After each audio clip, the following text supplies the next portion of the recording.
Good evening, ladies and gentlemen, and welcome to the One Hub Racing YouTube channel. Now it is the turn of a Pinnacle tier to take centre stage for round 4 around this iconic Circuit de Monaco. My name is Jake, and as always, I'm joined by Austin. How are you doing this evening? I'm doing fantastically, Jake. How are you? I'm good. I'm very much looking forward to what should be an interesting evening. This track is quite unique to many of the others we have, so I'm expecting pretty much anything could happen here tonight. Of course, last time out, we raced at the Circuit de Spa-Francorchamps, as we saw Zach claim his first one-hub win, as he controlled the race quite well ahead of Louis, who finished off the top step of the podium for the first time this season, while Gil completed the podium positions narrowly ahead of Josh. The rest of the points were completed by Lakitu, Midnight, Glock, Larkin, Konzo and Cliffy, and Larkin and Slash also got a point each for the fastest laps, both inside and outside the top 10 respectively. Were there any surprises for you last week?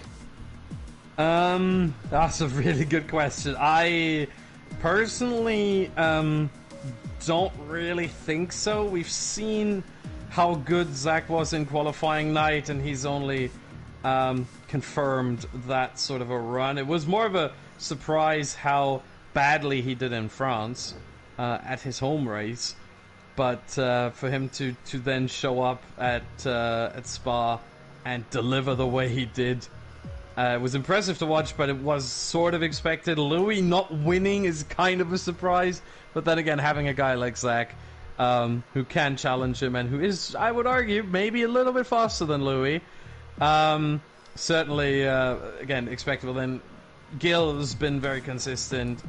Josh has been very consistent as well in the 3 races so far this season. Gil has always been between P2 and P4. Josh has always been between P3 and P6. So, not much there. Really, the biggest surprise for me was that Beast Haas was outside of the points for the first time. And in case you were watching last week, you may remember, but Beast Haas was in P8. He finished in P8, didn't he?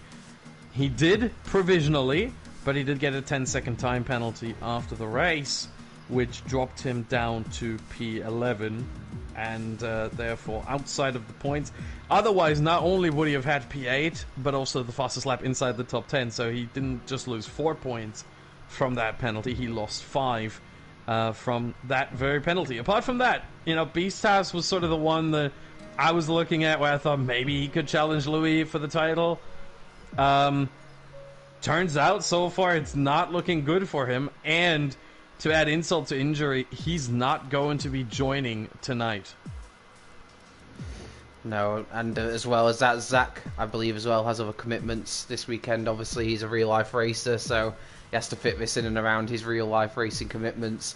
So he also won't be here tonight, so he won't be able to get 2 wins in a row. In terms of a penalty Beast Ascot, it was for rejoining unsafely and colliding with Slash. That was the only thing in the stewards from the Pinnacle tier, so not too bad in that sense of it. In terms of how the last race has affected the Drivers' Championship, despite not winning, Louis further extended his lead over Gil to 23 points, with Josh moving up into the top 3 of the championship, but he's already 34 points adrift of Louis. But looking at the championship as a whole though, are there any drivers who are doing better or worse than you would have predicted prior to the season? I think the one name that really stands out to me, and finally last week he found back kind of his form, is Midnight. He had these horrible first 2 races where nothing went to plan, everything was horrible. He DNF'd in both of them, retired the car in both of them, and then finally last week he got a P6, and he's never had 2 DNFs in a row, he's never had 2 retirements in a row, so that was a first for him. Unfortunately not a good first, but that 6th place, you know, it certainly was at least something for him, and he's moved up a little bit in the standings where he's now in P11, but obviously that's not where Midnight is expected to be. I mean, the man has finished inside the top 3 in every season in One Hub he's participated in so far. It started in season 12 in the podium tier where he finished 2nd. Then in season 13 he was 3rd in the Pinnacle tier. Season 14, he was 3rd in the Prestige tier, back then the top tier. Season 15, last season, he was 3rd in the Pinnacle tier, then the top tier. And now, season 16, P11 in the standings after 3 races. he has a whole lot of work to do.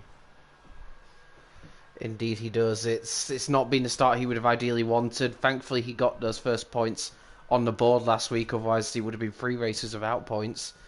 I was going to say, in terms of a Constructors' Championship, Williams have seen their lead at the top cut to 16 points to their nearest challengers, Red Bull.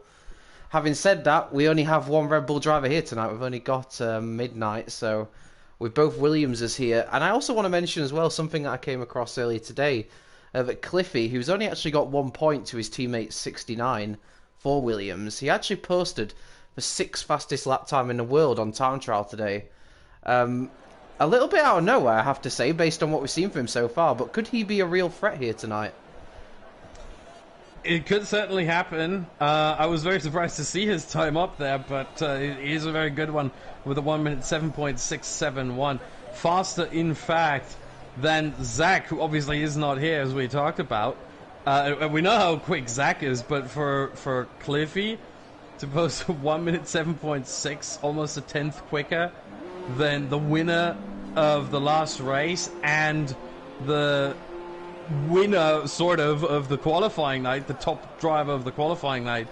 Quite impressive, I have to say. And for Cliffy, I mean, you really have to think of him as sort of a potential winning driver here. If he can deliver both in qualifying and in the race with that sort of a pace, then he's certainly one to watch out for. I mean, compare his time to Louis. 3.5 tenths quicker on his fastest lap. That is incredible. If he has the consistency, then he is certainly the one driver to look out for.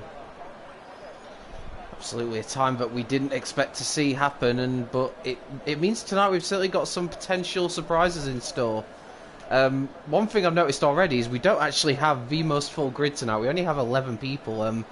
Now, Glock, of course, in the press conference or the drivers' media conference that we had the day before, of course, spoke quite negatively about Monaco, if I'm honest. Not a track he particularly enjoys or feels like he's got a good chance around. Has Monaco almost scared drivers off before we've even got going? This could very well be the case, yeah. But again, it needs to be said that some of the drivers just have very good reasons for not being here. With Zach, the place where he's at right now, I would assume, is Monaco, the Circuit de Nevers in good old Monaco, where he's preparing for his F4 races tomorrow and on Sunday for the second round of the championship there. So he's got a very good reason not to be here, as he's probably traveling either today or probably the last couple of days and done practice today. For some other drivers, I don't know. I've gotten the message earlier from, or not I've gotten the message, but I've gotten the message through the management team that Beastas was not going to be able to make it, so we see him missing here. The rest, I really have no idea why they are missing. It could really be that Monaco just scares drivers. I mean, it's very unusual for OneHub to have Monaco in a shortened season. Remember now, with season 16, all seasons are going to be shorter, around 10 to 12 races, whereas previously, in previous game cycles, OneHub Racing used to have 2 seasons, one full season of the 2021-22 races, whatever it was going to be, and then one shortened season to fill out the game cycle. Now we're going to have 3 seasons that are all going to be a bit shorter, and it's never happened much that Monaco was a part of such a short calendar. So it could be that that sort of idea, you know, having a track that is so unforgiving and it meaning 1/10 of the whole championship, that was a little bit off-putting for some of the drivers. And of course, our venue for tonight, you know, we're at the racing at the legendary Circuit de Monaco, a track that doesn't really need any introduction, a circuit based on the streets of Monte Carlo, at the edge of a seafront harbour. As always, there's plenty of luxury boats, glitz and glamour in this part of the world, but we all know the narrow walls around here can catch even the best drivers out. We've got 19 corners making up this circuit, 2.07 miles. It's by comfortably the shortest race distance we have, just 80 miles.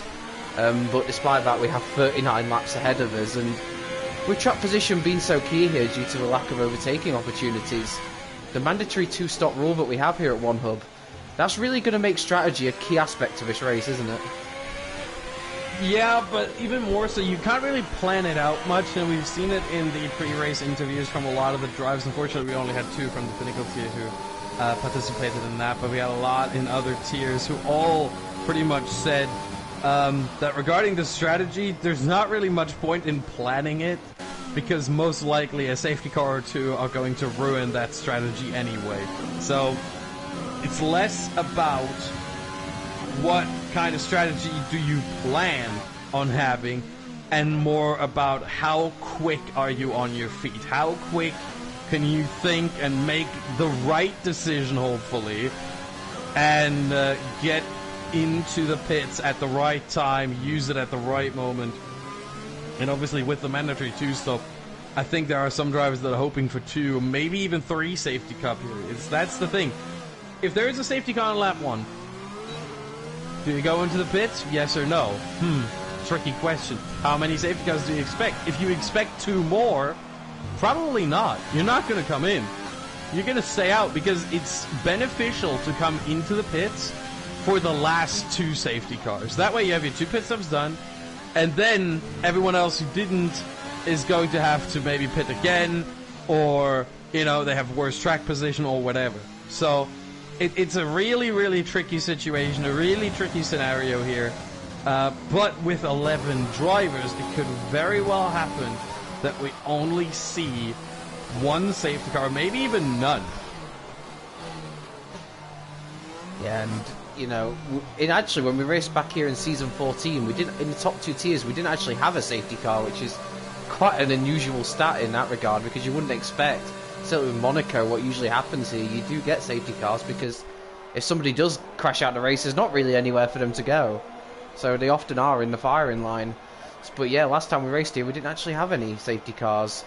We've already seen earlier tonight in the prospect tier that we had quite a few of them. It'll be interesting to see what happens tonight. Obviously, we have only got 11 drivers, which decreases the amount of cars that can go into a wall. And in theory, we do have the best drivers here, but already we've seen a few drivers come into contact with a wall during qualifying, have lap times invalidated, and we've only actually got 4 times on the board so far. I'm not sure you can really count what Raikkonen just did as a lap time. He did actually, unfortunately, round the Mirabeau, I believe it was. He had a bit of a moment and backed out of it.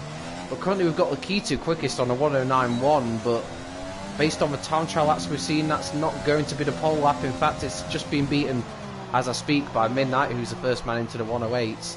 Still not too close to the pace you might expect. I mean, I would probably expect pole to be in the high 107s, maybe the low 8s.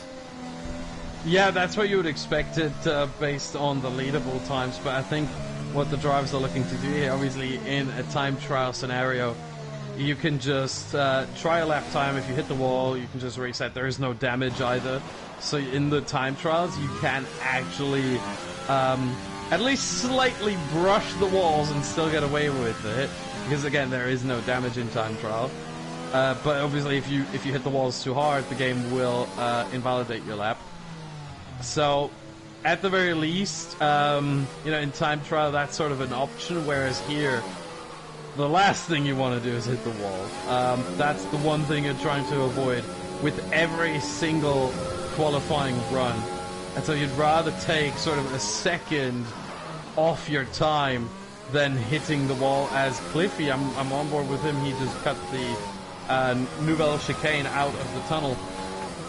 Turns 10 and 11, especially turn 10 really. So that is his lap invalid. He's going to go back into the... No, he's not going to go back into the pit lane. He's actually going to go for another run.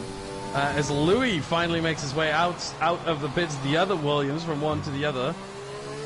As he's on his out lap, we also have Glock starting a lap and finishing a lap. In fact, 1 minute 10.3, puts in P7 right now.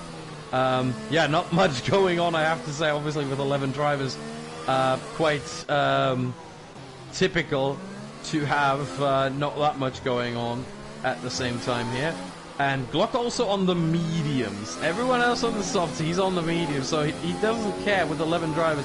He wants to qualify maybe on that alternate strategy and then run longer than everyone else, maybe hope for a safety car. Although I'm not sure it's the right call, honestly. I'd probably be more inclined to start on the softs, because in case there is a lap 1 safety car, or lap 2 safety car, or even a lap 5 safety car, you can at least get rid of the soft tires that don't last long anyway, 13 laps, which is sort of 1/3 of the race distance here, and you can get you can get rid of them quickly, and then put on the mediums. They don't lose that much time, 0.6 of a second between the softs and the mediums, but the mediums last more than double the length of the softs, 29 laps, quite insane. The mediums are very, very durable around here, the softs not at all. And then the hards, forget it. Really, honestly, forget it. 36 laps length, so they can go basically the whole race distance here, but they're 1.2 seconds slower than the mediums, 1.8 slower than the softs. Basically, they're useless.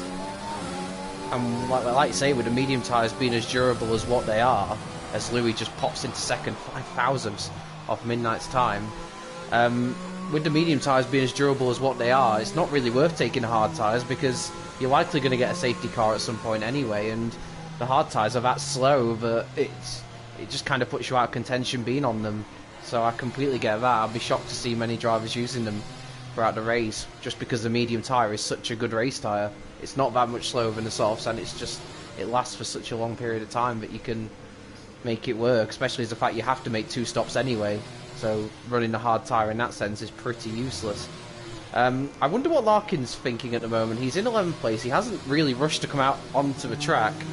He's one of our race premium drivers, and it's also worth pointing out as well that Larkin's yet to retire from a race in his one hub career. He's actually scored points in 6 of his 9 races to boot as well.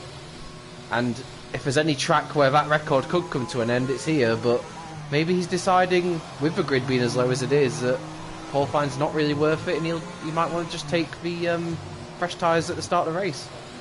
Never mind, he just came out of the pit lane. He's just on it out loud. This always happens. Yeah. I was looking at him the whole time. I was thinking, he's probably going to come out soon. And he's just taking his time. He's just making sure that everything's correct, that his setup is right and everything. And then just, come out at some point. 6 minutes. You got to remember here, with lap times of about a minute and 8, minute and 9, minute and 10, out lap plus hot lap plus in lap plus the whole, getting back into your pit box and getting back out of the garage, it only takes you about 4 minutes, that whole spiel. It only takes you 4 minutes, and you have 18 minutes in qualifying. If you want 3 runs, which is quite a lot, it would take you about 12 minutes of qualifying. So for the first 6 minutes, you can just sit there and chill. And for Larkin, I think the idea is that he wants as many fresh sets of tires as he can possibly have available, because that's going to give him a slight advantage in the race. And he's not too bothered about whether he gets out for 2 runs, for 1 run. He's not too worried about that. He's just looking at this going, you know what, I want as many fresh sets of tires available for the race. Everything else I don't really care about. Well, Cliffy's attempted now to try the medium tyres in qualifying, and he's invalidated again, so... Yeah, Larkin's in the wall. Larkin was in the wall. I was watching him right there. He came out of turn 4, the right-hander, when you've made it up the hill, and he started sliding down towards Mirabeau, and was not able to... Oh, he was veering left and right and left and right, and ultimately that last right ended up slightly in the wall there, and that is some front wing damage for him. But I think he still tries to set a lap time, even with that front wing damage and with that time loss that comes with it. So we'll see where that ends up. 55.8 in the second sector there. I think he might end up ahead of Cliffy, certainly ahead of Raikkonen. unless he goes into the pit lane. Let's see. He does go into the pit lane, so he wants one more run with non-damaged wing, and at that point he's probably just gonna not care. Now he has to wait because of his teammate. Oh no, Konzo is the first one in the pit lane, so he's getting pushed back into the garage, and then it's gonna be Larkin. Oh, that is unfortunate. There we go, now they're coming out. Well, he stayed in the pits that long, he's put pressure on himself, and it's kind of gone a bit wrong, and now it's all gonna be down to one time lap at the end of the session. He definitely isn't gonna have time for 2 hot laps now, especially thanks to that delay in getting back into the pits. As drivers start to emerge for their final laps, both Mercedes is out at the same time. I wonder if they're in a party together based on that, as Raikkonen goes up into 3rd quickest. Decent effort there. This is of course his debut in the Pinnacle tier this season. He did enter, he wasn't here last week, but he was in the league last week. But this is his first full start, and I feel like, I don't know about you, but I feel like if you could choose a track to make your debut on, this would probably be somewhere near the bottom of the list. It depends on who you are. I've talked to Janul from the Precision tier about Monaco quite a bit, and he loves this track. And there are more drivers like him who absolutely love and adore this track, and that track would be near the top of their list as to where to make their debut on. But for me personally, it would be very much near the bottom because at the end of it all, it's just a horribly narrow track. It's almost impossible to overtake. And yeah, it's very, very tricky to navigate the Straits of Monte Carlo. And of course, just while we're watching here, Compassion on a lap as he once again continues to get used to no assist. It was his first race on one hub without assist last week, and to be honest, it didn't really go the way he would have hoped. This, of course, isn't the easiest track to do at the best of times, but especially while still getting used to things. We saw before that he was very, very quick indeed, so once he does get up to speed with no assists, I would expect him to be right up the sharp end again, but while he's still getting up to speed, he may struggle a bit more. That's a good effort, actually, up to P5 into the low 109s. That's not a bad effort at all, considering the transitional period he's going through at the moment. And the drivers now will be starting their final flying laps of the session, so we're actually going to go with Louis, who's a couple attempts up on his latest lap. He's just coming up now to the final corner. Nice line in through there. This could be enough to see him jump midnight and go on to provisional pole position. It is indeed a 108.2. Nice effort from Louis there. So can anyone beat that lap time? Louis will not be going again. He's already pulled over, so that's his qualifying session over, and it's up to now any of the others if they can beat him.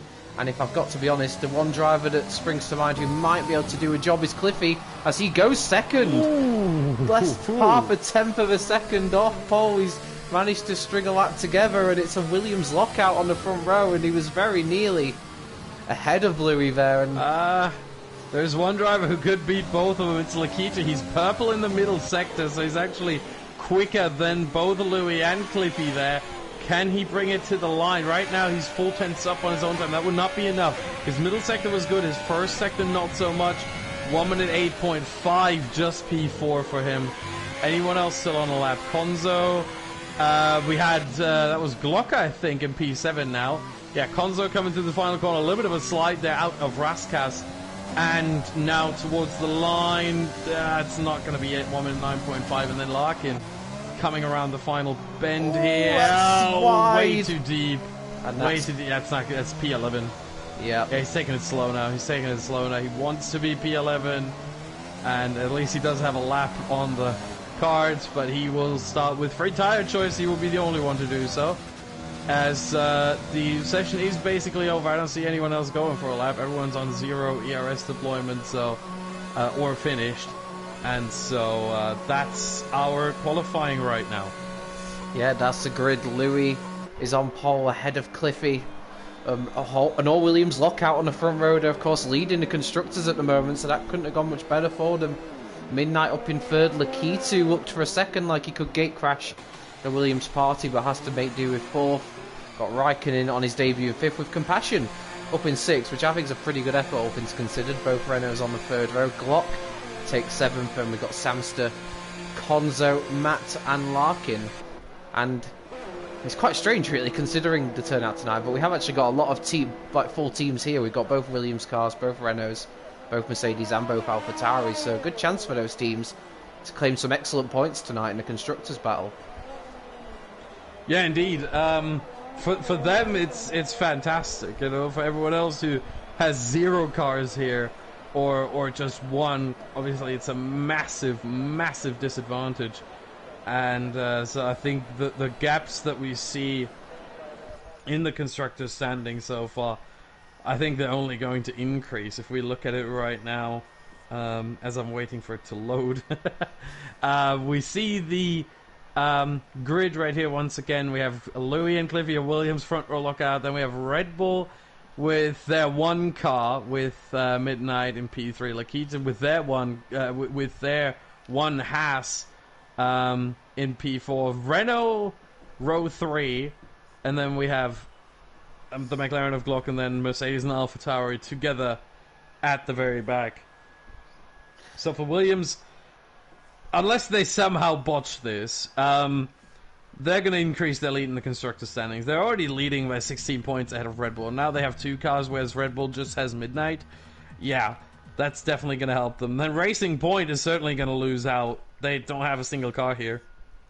And they are 3rd in the standings.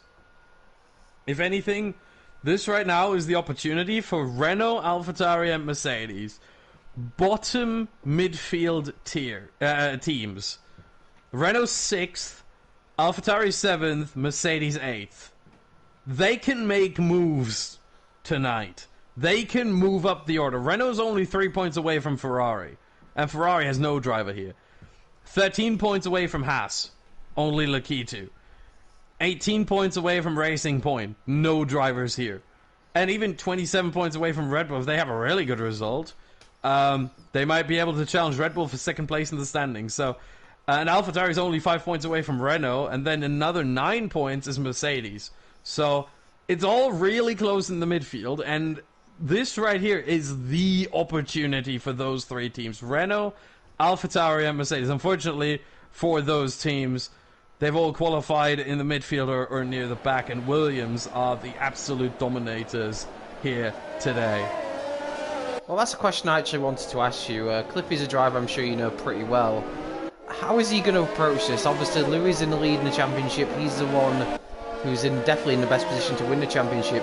Is Cliffy going to be happy to sit behind and play the number 2 role, or is he going to want to get that win? How do you think he's going to approach this? I think that we've talked about last week. There was one fantastic question in the pre-race interviews about whether the drivers of a team, whether the teammates communicate with each other during the race. And I think what Cliffy said was that he does with Louis. So they're in a party right now. I think they're going to do everything in their power to work together and to bring home a Williams 1-2. The last thing you want to see is those two coming together. That's the nightmare of every team boss. This is absolutely what cannot happen, and even more so at Monaco, because teammates coming together at Monaco, that's usually a double DNF, and from 1 and 2, that's 43, potentially 44 points gone like that within the snap of the fingers. And if I'm not mistaken here, I'm just working this out really, because obviously with one hub, the driver who gets the fastest lap outside the top 10 gets a point. Does that really mean technically that everyone here is guaranteed a point as long as they complete a lap? No, the fastest lap outside the top 10 for someone to qualify for that, they have to finish the race. Okay, so everyone is guaranteed a point as long as they finish the race. That is very much true, yes. But apart from that, it's not if they complete a lap. They have to at least do 90%, so 36 laps they have to complete. Right, the lights are illuminating, and when they go out, let battle commence here at Monaco. It's a pretty good start from Louis. Cliffy already under a bit of pressure from Midnight to turn 1.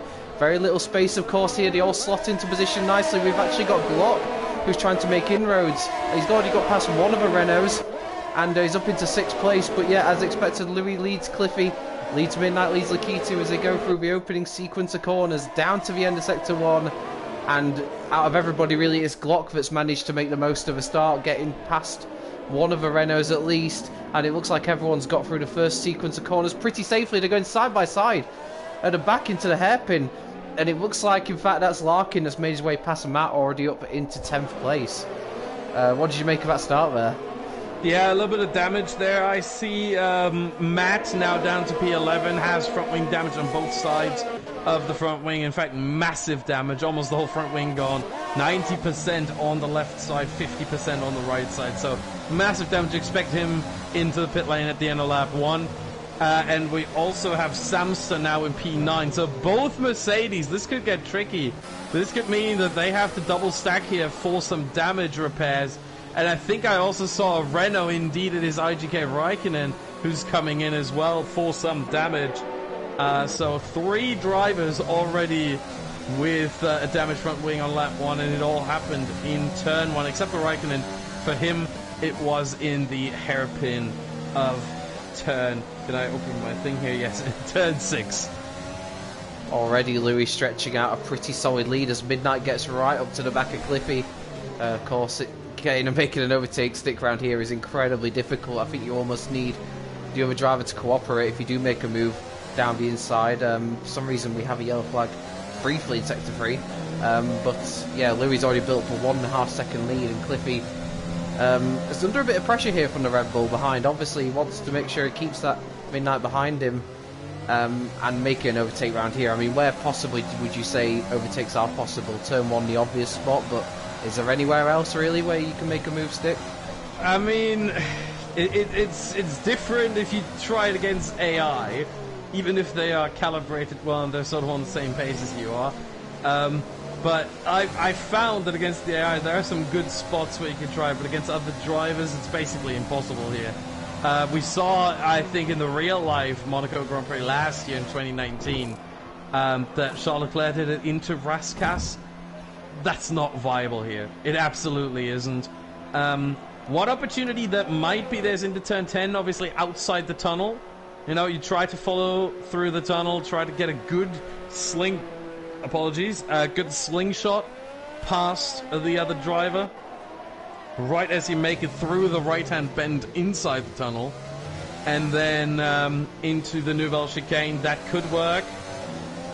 Other than that, if you want to get a surprise move done into turn 15, the Harbour Chicane, that could work as well if both of them work together, but it could also end very easily in tears. And we were talking earlier about teams hoping to capitalise tonight and maybe get a good haul of points. It's not been a good start for both Mercedes who've had to pit due to damage. It's also not been a good start for Renault either, because Compassion's also had to pit due to damage and has in fact gone onto the hard tyre, which is a little bit of an interesting call. Obviously he will have to make another stop, but maybe he's hoping that there's a late safety car and that might bring him into play perhaps. But out of the 3 teams that could make up points tonight, AlphaTauri have definitely had the best start. Yeah, regarding Compassion on the hards, as I'm on board with Midnight, he almost slid into the wall. Well held, I have to say. With Compassion on the hards, I think what I'm seeing there is he's making the choice deliberately to not use the softs and not use the medium, not use another set of mediums. So A, he's got the 2 sets out of the way that he definitely needs to use, and 2, he's got basically a free choice afterwards. If he were to choose the softs, he would have to choose a different tire if there is some sort of safety car at some point, or he'd have to pit rather early or something. If he chooses mediums again, he's got 1 less set of the mediums for potentially, if there is 2 safety cars from this point onwards, as we have now Midnight and Cliffy and Lakitu all in the pit lane. Glock staying out, Konzo staying out, so we're going to have a different top 3. Louis still driving away, then Glock and Konzo in 2 and 3 now. Interesting early pit stop. Front wing change for Cliffy. I wasn't able to see if Lakitu and Midnight got theirs changed. Yeah, Midnight Lokita got theirs changed as well, but Cliffy certainly did. I don't think they did due to the yeah, they did not. According to our telemetry, they did not change their front wings. Only Cliffy. So he must have had some damage. He must have suffered some damage. It was on lap 1, but it was only 12% damage. It wasn't that much. So very minor damage, but obviously with a track that is so downforce dependent, where you have so many corners, I mean 19 corners on the whole track, and you barely reach speeds of over 300 kilometers. In fact, outside the tunnel you reach around 270. And Louis pits as well, so Louis covering off. This is a scheduled stop for all of them. It might explain as well to some extent as to why Cliffy was sort of dropping off Louis in the opening stages with that front wing damage. I was just about to suggest as well, Pat Conzo's pitted, I was going to suggest would it be better for Conzo to let Larkin through, because it did look like Larkin was losing a little bit of time, but Conzo's pitted anyway, so that's removed that obstacle. And yeah, Louis out in clear air, relatively clear air, got a couple of seconds margin to Midnight, so it was actually quite important that he stopped that lap, because otherwise he may have come under threat from the undercut from Midnight behind him. Yeah, for Louis, I think this was a smart call right now to pit. Although at the same time, maybe, just maybe, he should have stayed out a little bit longer, because now I think he was looking at everyone else close behind him pitting, and he thought, look, I'm going to have some clean air, I can just drive normally, and it's all going to be good. Makes sense, you know, it's a perfectly legitimate call, but with his pace, he's only 5 seconds behind Larkin now. Once he closes up to Larkin, he's gonna be stuck behind him. He's not gonna be able to make a move on him with 5 laps different tires, 5 laps older tires for Larkin, 5 laps younger tires for Louis. He's gonna really struggle in that regard. In fact, the gap has now come down to 4.3 seconds already, and it's going down further and further. So it's gonna get really interesting for Glock. I'm looking at him right now, and if he pits, he would be ahead of Conzo behind Cliffy. Not really in some sort of clean air, but it is very tricky for him to make the right call here. I think it would probably be better for him to, at this point, stay out and then just wait for everyone to do their or to basically get past him in the net standings. As Raikkonen is now out. Yeah, he has retired in the pits. He was getting his front wing fixed, but he's decided he's had enough, effectively, and that means he won't score any points. But everyone else now should score points, I believe. But I was going to ask you actually, because Midnight and Conzo have actually gone on to another set of soft tyres. Now that effectively limits their strategy options going forward for the rest of the race. Does that surprise you a little that they've opted for another set of softs? Not really. Usually in most races you would say, yeah, it's really bad.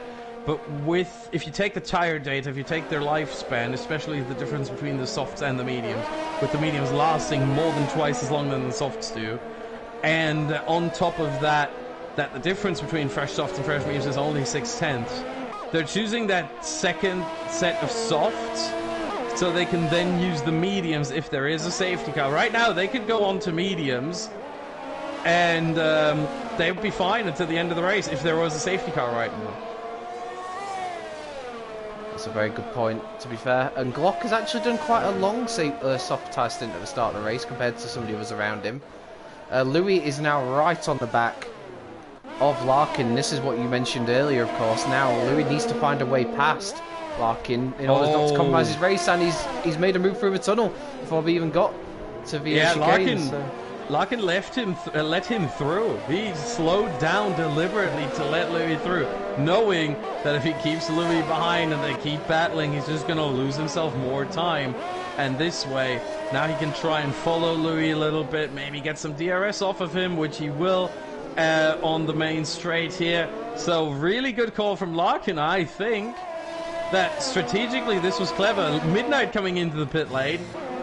Glock as well. Glock going on to mediums. My worry is right now that Glock forgot that this is a mandatory 2-stop.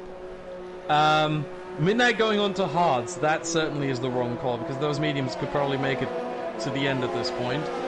Yeah, he didn't have damage either, so it's not like that was an enforced stop. He didn't have his front wing repaired or anything, so that's purely based on his strategy. He's quite comfortable going for the hard tyre, but if there's a safety car now and it bunches the field up, he's going to be under massive pressure, I think, towards the end of a race. And although those hards will make it, they're not very quick. Yeah, I think I know what it was for him, and it was the fact maybe the soft tyres were overheating, because under the bright sun of Monaco, it is certainly possible here to overheat the soft tyres. It's not possible to overheat the mediums, I can promise you that, and it certainly isn't possible to overheat the hards, but the softs, they do struggle a little bit, which is why you only see Konzo going for the soft right now. So it's more of a, for most drivers, even though in terms of lifespan, it would be an easy soft medium strategy, you see a lot of drivers opting for soft medium simply because those soft tires, they get pretty warm. They get a little bit cooking. So totally understandable, I think, to go on to mediums and just ditch the softs altogether. Yeah, thermal degradation definitely playing a part there for Midnight. And I wonder now, obviously Larkin was quite subservient in letting Louis through. Will he take the same approach with Lakitu here? Because there is a chance later on in the race that this could be a battle Larkin's involved with. But no, he's let Lakitu through as well. So he's clearly decided these are not cars he needs to be battling with, and he wants to lose as little time as possible worrying about them being his mirrors. And I suspect... Yeah, right. Sorry, right now, that's the right call, I think. Sure, he could be battling with them later on, but on the off chance that that's happening, yes, you want to keep him behind, but at the same time, you're losing yourself so much time as well. And the one thing you are always racing against, no matter what you're doing, is time. More so than you're racing against other racers. And like Larkin knows this, so he's decided, I lose myself as little time as possible. If that means letting other cars just fly by, fair enough. And I think it's the sensible choice here. And I suspect he'll do exactly the same with Clippy very shortly. We spoke just recently actually about soft tyres and the thermal degradation they might be suffering. I wonder if Konzo's having a similar problem, because he doesn't look at this stage of the race like he has much pace on them. He's comfortably backing away from the cars in front, and he's actually forming a slight queue behind him now as well with Glock and Samster. So is he another driver that's struggling with the heats of the soft tyres? Could very well be the case, yeah. With the tyres here, basically going from corner to corner to corner to corner, and never ending, sort of. Even through the tunnel, you have this little right-hand kink that does heat up the left side tyres a little bit. And obviously, on a clockwise circuit where you have that many sort of left-hand corners and long left-hand corners as well, it's really, really tricky to get these tires,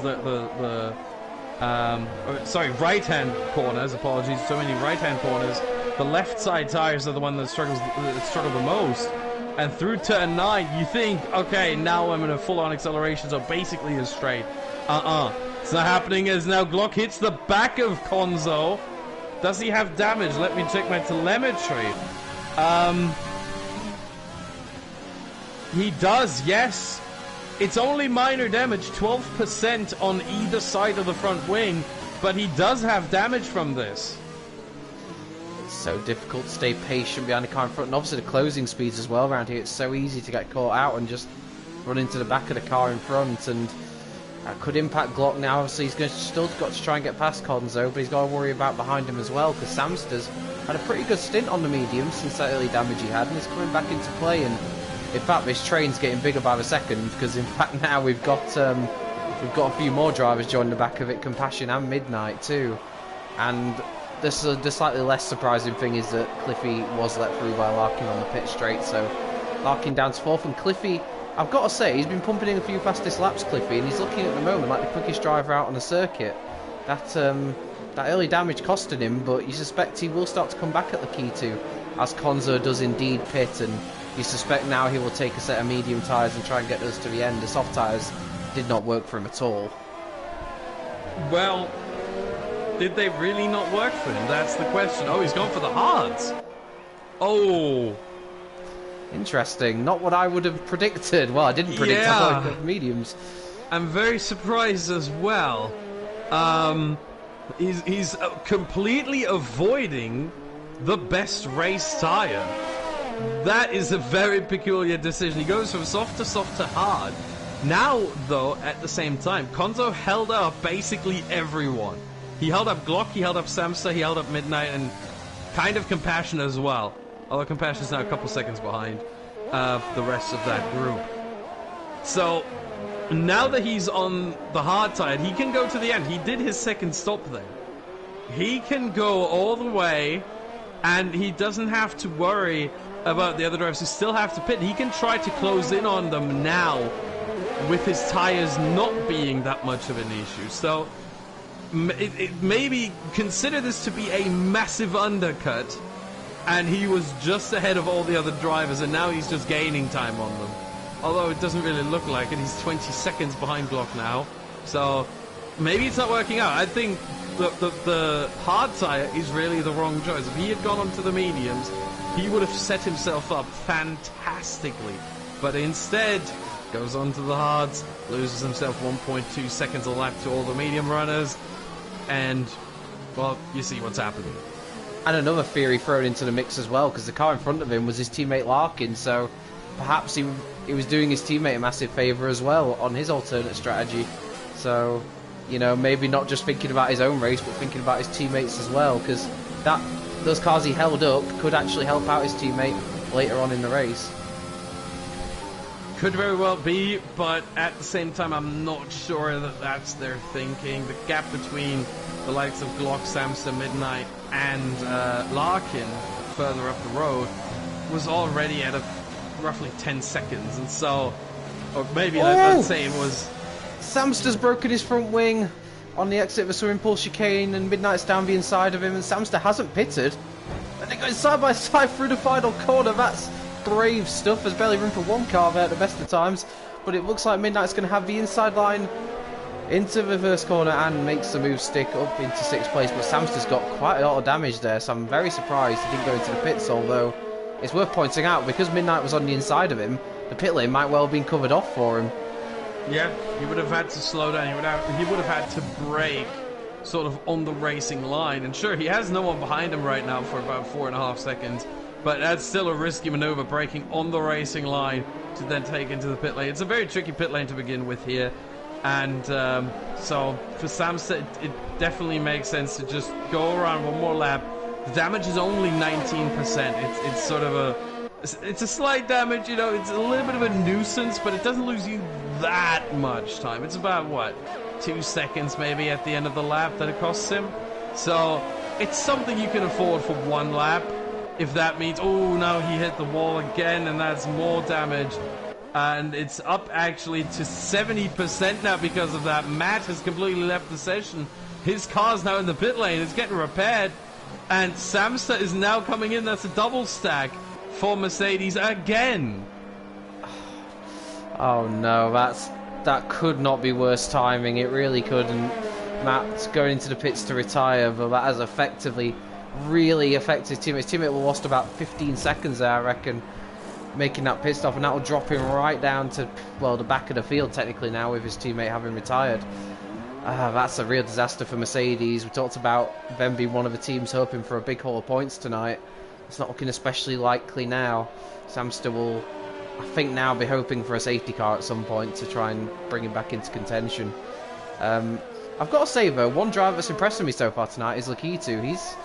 He's not let Louis just pull away and control the race. He's keeping a decent...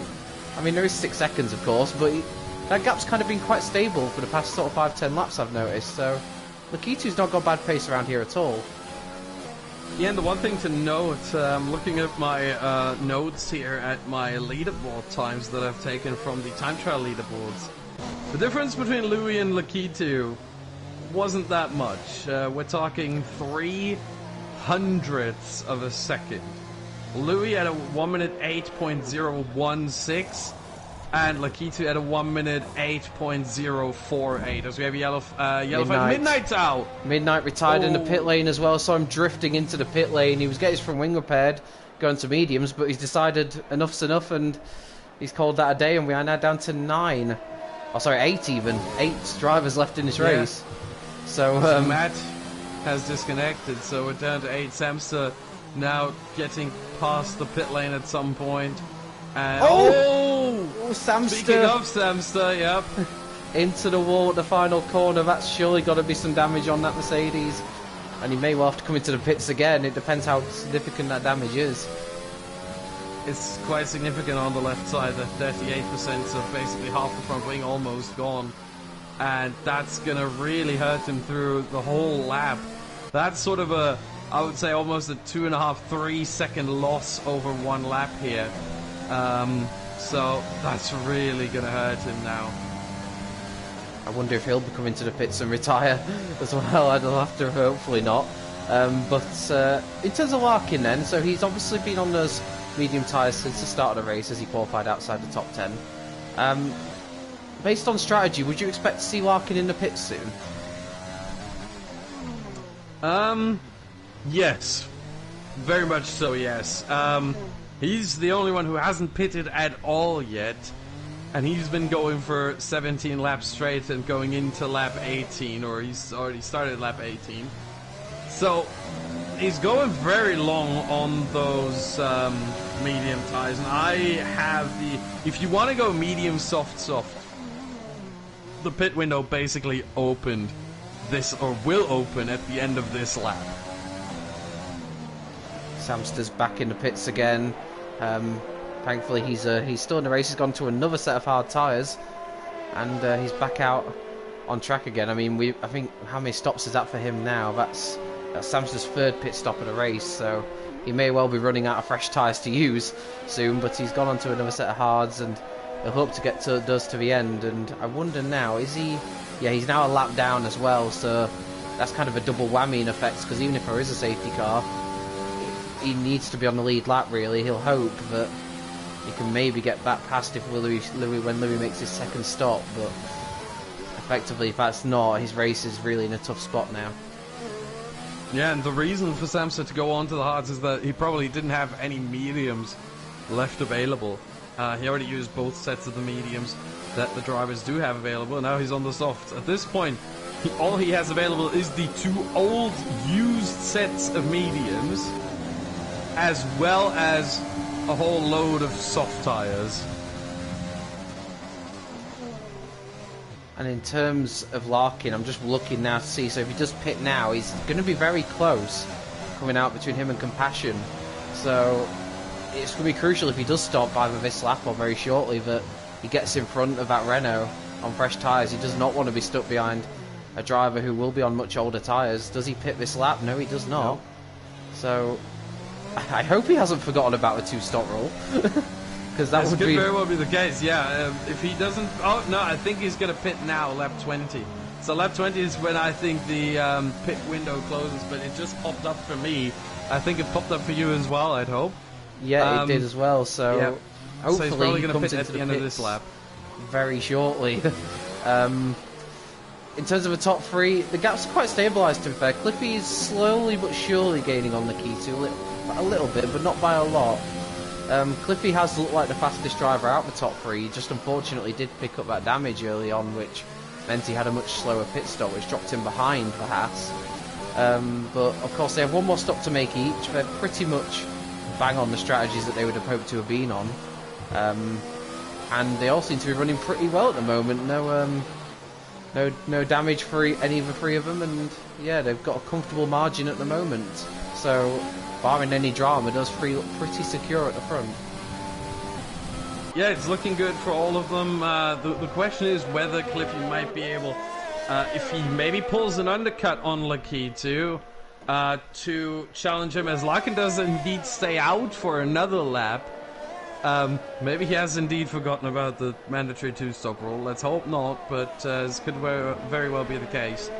Not the first time that we've seen that this season. In fact, Two drivers last week, not in the Pinnacle 2, thankfully, but two drivers last week forgot about the mandatory two-stop rule. They both got disqualified. So it's something to bear in mind, because the game itself doesn't enforce it, obviously, because it's not a Formula 1 rule. It's only a one-hub racing rule. But it's something you have to keep in mind, and maybe Larkin forgot about it. And it's easy to, well, I wouldn't say it's easy, but it's understandable around here because you're focusing so much. I mean, especially in a race like this, I find that the best way to keep focus at Monaco is if you've got something that's sort of in front of you to keep an eye on. But in a race like this, it can be the case that Larkin perhaps has almost got so focused on just keeping it going that he's almost just forgot about the rule, because, like I say, around Monaco, there's already enough to focus on without thinking of that strategy as well. So I hope for his sake he hasn't forgotten, but we'll see if he comes in at the end of lap 21. Yes, he's coming in the pits now, so I think he's alright. As long as if he's going soft now, he should be okay. Yeah, that should be working. Lap 22, or lap 20, end of lap 20, he goes for the soft. They will not make it to the end, that's for sure, so I think he's good. Glock also comes in. For him, another set of mediums and a front wing change. Remember, he had 12% damage either side. So he's going to get that front wing repaired, maybe a 1 or 2 lap undercut. But 12% again doesn't mean that much. It's sort of a 1 second per lap time loss. Not that bad in the grand scheme of things. So he comes back out behind Konzo here in P7.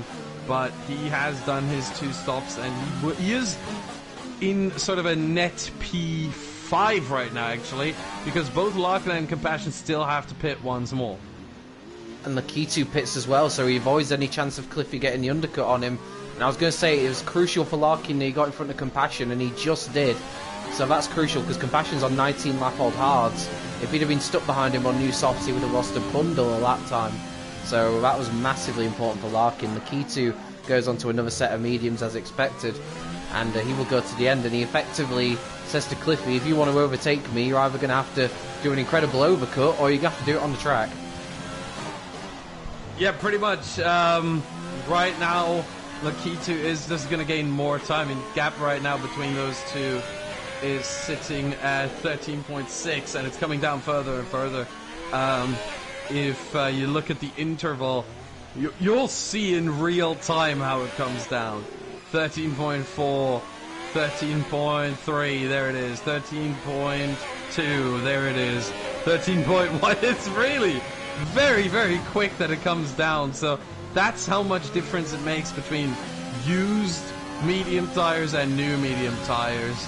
Even though they do last long and they're quite durable and they don't lose that much time, but over a stint of 18 laps that Cliffy has now done as he enters the pits, it's just a massive difference. And Glock, it didn't quite work out so well for him when he made his stop, because he is stuck behind Konzo, who is on 10 lap old hard tyres, and Glock will want to get a move on here. I mean, he's actually had a much better race than he himself predicted in our media day build-up, but he will want to get past this AlphaTauri as quickly as possible, because he's no doubt about it, he's losing time here. And, well, like you said, with the gap between Nikita and Cliffy, you can already tell, I think, with Cliffy coming back out on track, he's already lost around over 2 seconds just by staying out that extra lap. So Nikita did well there, avoided it being undercut, and it's really benefited him now, and it's going to be tough for Cliffy if he wants to make it a Williams 1-2. Yeah, the thing to note here with Glock and Konzo is that this is basically right now for a net P4. However, as Louis now comes in the pit lane, with Larkin having the pace that he has right now, this could be for a net P5 if Larkin is able to drive out a gap on his softs of about 18 seconds. That's sort of the time you lose in the pit lane. If he's able to drive out that gap to Konzo, he might be good for his second pit stop to re-emerge ahead of both Konzo and Glock. So effectively, Konzo's doesn't only want to keep Glock behind him for his own race, because of course they have both made their mandatory 2 stops. But he'll also help his teammate out if he can keep Glock behind, because I get the feeling that Glock would have a bit more pace if he got ahead of the AlphaTauri. But at the moment, Konzo's doing a good job for both him and his team, and he's keeping the McLaren behind him. And yeah, that's going to be a crucial battle, this, for sure. Glock needs to try and make an overtake stick, but it's so tricky around here. You need to have so much confidence in what you're doing. There's no point going for a half-hearted maneuver because it's only going to end in disaster around this track. Yeah, it really does. There's not that many overtaking opportunities. Maybe we're going to see one right here, Glock with the DRS. But even the start-finish straight is just so short that there's not much of an opportunity. And Glock is also rather low on ERS with about 20-25% that he's really struggling. Plus, he's struggling on fuel. You see the yellow light for Glock going on and off, that he's really struggling with fuel. Is he going to try it in the lower mirror? No. Konzo does block it off sort of slightly, a little bit there, going sort of halfway to the middle, blocking off any potential attempt by Glock. But yeah, it's really frustrating to be in this sort of a situation. I've been there myself before around Monaco. It's really, really tricky. If I look at the fuel between Glock and Konzo, Konzo has sort of half a lap of fuel extra to play with. Glock, yeah, he's over and under, sort of. He's like plus minus 0, basically. He's 2/100ths of a lap up right now. It goes up to 6 now, so he's saving some. But yeah, he doesn't have that much left above sort of the planned levels. As he's going for it now, I think. He's got into overtake. He's got the inside for turn 1, and he's going to make it stick. Very nice move there. He saved a bit of his ERS, used the overtake and the DRS, and forced it up the inside to turn 1. And that's how to overtake at Monaco. That was. He'd sort of been planning out a few corners prior. He was taking a few wide lines in to get good exits, and eventually he worked out a way to get past, and that was really well done. I was going to say as well, but Lakitu was starting to make an impression on Louis, but Louis just put that to bed and put another 1.5 seconds between them. So you almost feel like Louis is almost just pacing himself at this point and just making sure he sees the job through. But I have to say, regardless, Lakitu's having a really impressive race.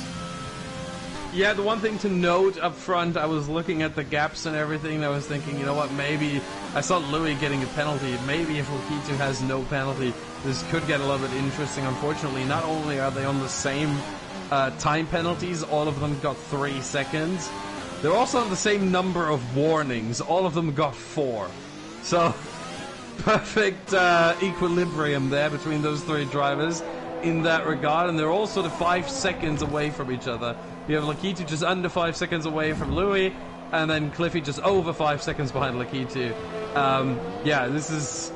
I don't think there's going to be much movement between those 3. Compassion now in the pit lane. He will rejoin behind Konzo, but ahead of Samster. Where is Louis right now? He will potentially get lapped. In fact, he will get lapped. Yeah, indeed he does. So he's now a lap down. I think that was because he actually had his front wing replaced as well as making his mandatory second stop. So he obviously had some damage. He's gone on to medium tyres. Samster also comes into the pits, and that's also surely got to be for damage, I suspect. What tyre was he on? Yeah, so Samster's come back in as well into the pits. But yeah, Compassion onto medium tyres now. He can easily go to the end, but that front wing damage may potentially have cost him any chance at gaining any extra positions. Yeah, Samster was on 51% damage on the right side of his front wing, so I don't know where exactly he hit it, but it was on lap 26 for him, lap 27 for the leaders, as he is a lap down, and so that's why he just came into the pits right there. Yeah, very unfortunate race for Samster, for Mercedes in general. I mean, Matt has disconnected altogether, so he will not be counted. Samster, 4 points right now. Compassion, Renault is not doing much better. Raikkonen retired. Compassion sort of on 6 points right now. It is sort of the race. I mean, it's mostly the race of Williams, let's face it. But they're the championship leaders. But the opportunity is there right now for AlphaTauri, and they're doing very well so far with Larkin and Konzo in P4 and P6. And I think, looking at the gap between Larkin and Glock, that's 18.1, 18.2 seconds. That is really, really good for Larkin. He's coming in fact, right now. He likes this gap. He says, this is enough. I like this sort of opportunity. And if we look at Larkin and Glock, for Larkin, it's not actually too bad to remain behind Glock, because Glock has 6 seconds of penalties, Larkin has nothing. And Glock is also at danger, at risk of getting another penalty that will put him at 9 seconds. There's Larkin, here comes Glock. Glock has to take the long way around Sandermont, and that is Larkin in super front. close, side by side up the hill. Oh, and it's got Glock's into the wall. And that's got to be damage on the left-hand side of a front-wing end plate, perhaps. Larkin's got the move, but Glock has slowed down momentarily, so don't know what's happening there. Glock's not really going at full speed. Okay, starting to speed up now, but yeah, that was, unfortunately, it's one of those Monaco things where 2 of these wide cars doesn't really fit into that space. Yeah, I reckon this one is going to land on the steward's desk. And I also reckon that this will most likely be declared sort of a racing incident. I don't want to, obviously I'm not a steward myself. I don't want to take sort of like be ahead of any sort of decision. But to me, this looked very much like a racing incident. I don't know. Again, we only see this one time and from one perspective. And so, maybe if there's a different angle, it might be that it does look bad for either Larkin or Glock, as Glock now goes into the pit lane to repair his front wing. He's had 63% damage on the left side. Very, very unlucky there.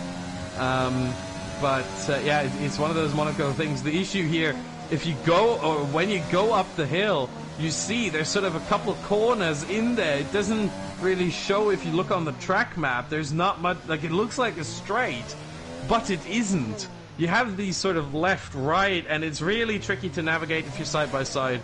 And I think that's what happened there. And it's a really tricky situation. Yeah, I mean, I only saw it from Glock's perspective. It would be interesting to see what Larkin's perspective was too. But effectively, that means Glock is now also a lap down, albeit on soft tyres, so maybe it's the fastest lap as a consolation, although they'll be battling against the very guy he just had contact with for that, I suspect, so we'll see how that goes. Again, the gaps up front staying pretty stable at the moment, 5 seconds throughout. We've actually only got 5 drivers on the lead lap now.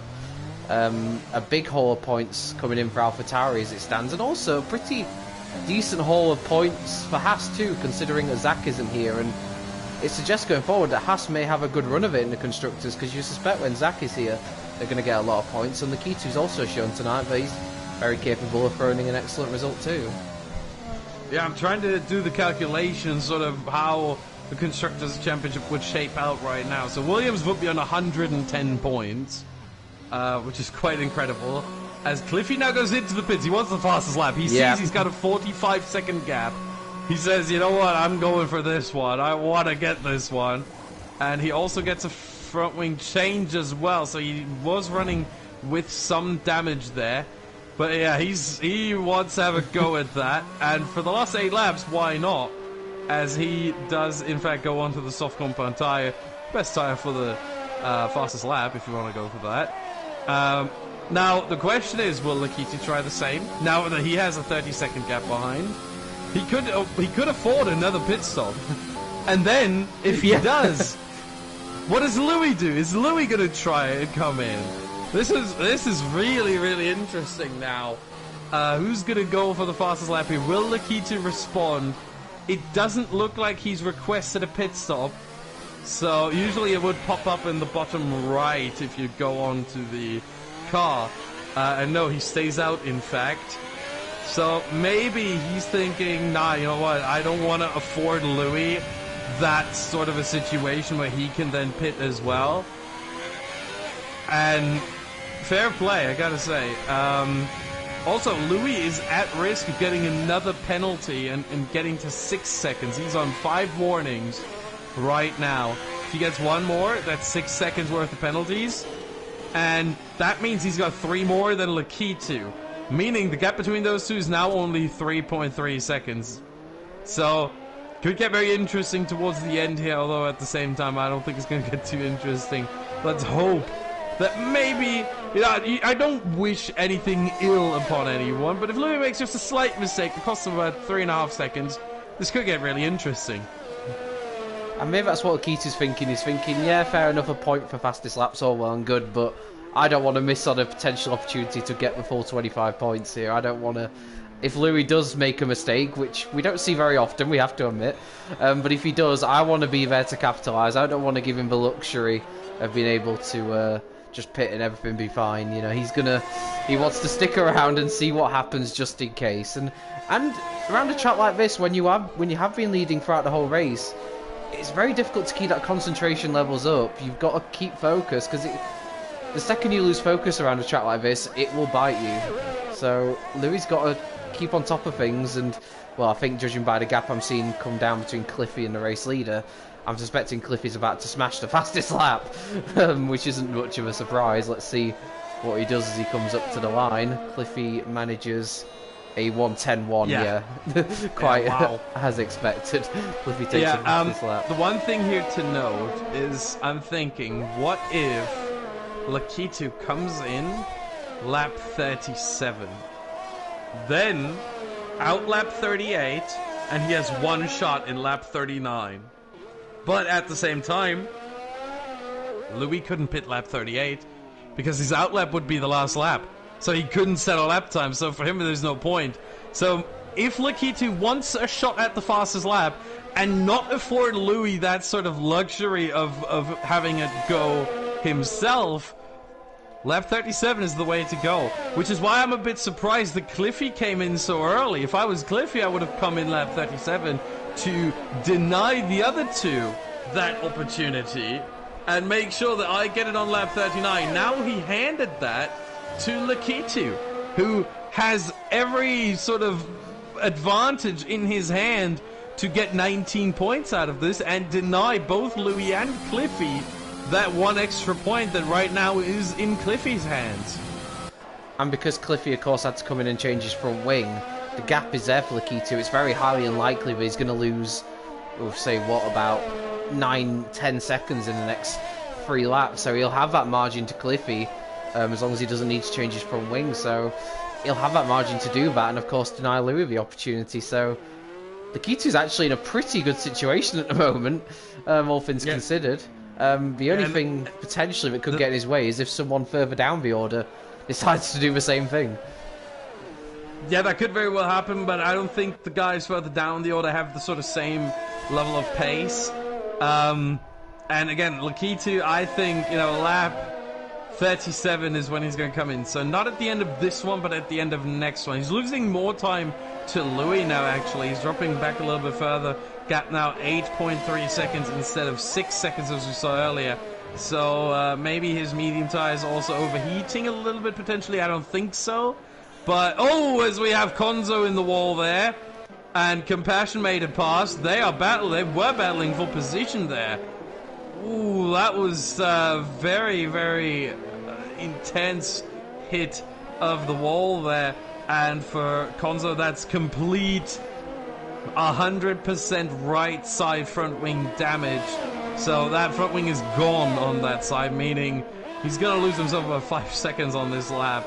Not on the full lap, because obviously he got it on the exit of turn 4, and between turn 4 and 5, so probably around 3 to 4 seconds lost as he hits the wall again. Yeah, no downforce is very tricky to do around this track here, and we see it right here, and he needs to go into the pit lane now.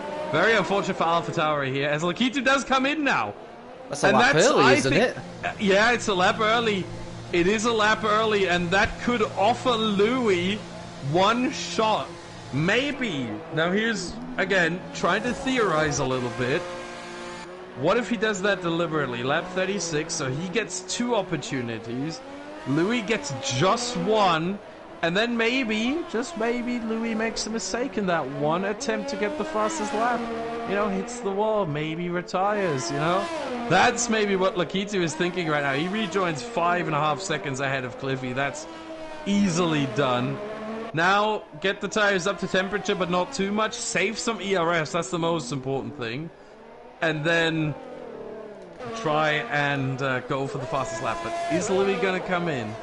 Or is he going to say, you know what, I'll take those 27 seconds. Maybe they'll come down to 25.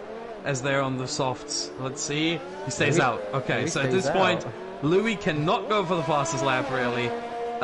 His tires are too old, too worn, too slow, and he cannot really go for the fastest lap. But he takes that victory if he doesn't make a mistake. And Lakitu has 2 shots now at getting the fastest lap away from Cliffy. That's gonna be interesting. Who's gonna be able to get that? Well, do you think Cliffy might be able to lower the benchmark at all, or will his tyres be too far gone at this point? Cliffy comes in again. Oh, that's interesting. I mean, he's got the gap. That's the thing. He's got 37 seconds. Easily. Yeah, for him it's the end of lap 37 now, the start of lap 38 almost. And so he has the out lap 38, and then his hot lap is going to be lap 39, so it actually works for him. Interesting this. He wants another set. So that answers your question right there. Yes, those tires were too worn. Or maybe they weren't too worn, but they were too hot. That could be the case as well. As Louis does get the next 3-second time penalty there. So maybe Lakitu should have stuck around, but you never know. It's very tricky to forecast these sorts of things. But I want to see Lakitu here. He's on this lap, he's 9/10 down on his own personal best. So that's not going to happen at all. He needs this lap right here, and I think this is the one he's going for. It's incredible. The fact that such as the gaps around Monaco that develop, it's given the opportunity to basically be a fight for this extra point for fastest lap. Louis decided, I don't want in on this, I'm just going to leave you two to it. Maybe he's got faith that Cliffy can to snatch it anyway off Lakitu, we shall see. But yeah, Lakitu's got to make this lap time count. And I'm actually following the sector times that he's done. His 18.4 first sector, it is a personal best by a couple of attempts. But, yeah, what was that? Hold on, what was that 18.4? What was there behind the 4? Let me see quickly. 4.72. 18.470 it shows for me. That is slightly better than Cliffy on his fastest lap. Slightly better by 13 milliseconds. Let's see the second sector when he comes there. When he gets there. Meanwhile, Louis wins. Louis wins the Monaco 1 Pinnacle Team Monaco Grand Prix. Yeah, quite a way ahead. Well done to him. Meanwhile, Cliffy slightly slower, 18.5, not even a personal best. Second sector, 1/4 of a second only for Lakitu. That's not enough. He needs that last sector to really get there. He does not do it. 1:10.3. So Cliffy keeps the fastest lap. And he will get onto the podium, so that will be 16 points for him, 25 for Louis. So a whopping 41 points, unless someone else beats him. Could be Samster, no, could be Konzo just made across the line. Matt has already disconnected. So Cliffy coming across the line. Does he improve? He does, 1:10.104. Wow. That is, if I may just quickly check, yeah, that is a whopping 4.1 seconds quicker than the actual lap record from 2018, set by Max Verstappen. Incredible stuff there. Well done to Louis for taking his 3rd win in 4 races. Well done as well to Lakitu taking P2, and Cliffy's keeping the fastest lap in the end. He didn't actually need to improve at the end, but he still marginally did. I just want to say a massive thank you as well to one of our sponsors, Liam13, who is sponsoring the trophies this year, so massive thank you to him for that. And it's looking increasingly likely that Drivers' Champion trophy might be going the way of Louis with the way this is developing. Yeah, most likely. Also, a big thanks to our other sponsor, Next Level Racing, who are providing the wheel stand for the Going Gets Tough award winner, driver who hopefully will have completed all 10 races, finished all 10 races.